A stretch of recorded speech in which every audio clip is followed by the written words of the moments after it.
Welcome to the 1 Minute Apologist. We interview the world's leading apologists to provide credible answers to curious questions. Jim, are there any detective techniques that can help us to investigate God's existence? Well, one strategy we do when we enter into a death scene, because not every death scene is a crime scene, there are 4 ways to die. And the first 3 ways are not criminal, and we don't really care. We don't really care about working as a criminal investigation. So it turns out we got to decide, is this a murder?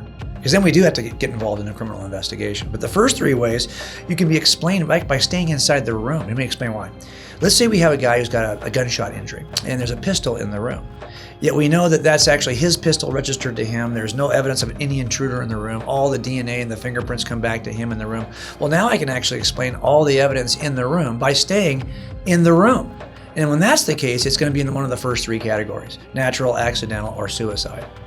Now, if on the other hand, that gun's not registered to him, and there are fingerprints in the room and DNA in the room that don't belong to him, and there's even bloody footsteps leading out of the room, well, that's totally different. Now I cannot explain the evidence in the room by staying in the room. I've got to go outside the room to explain that stuff. And when that happens, you shift everything from one of the first 3 explanations to the 4th, the real inference of an intruder, of a murder.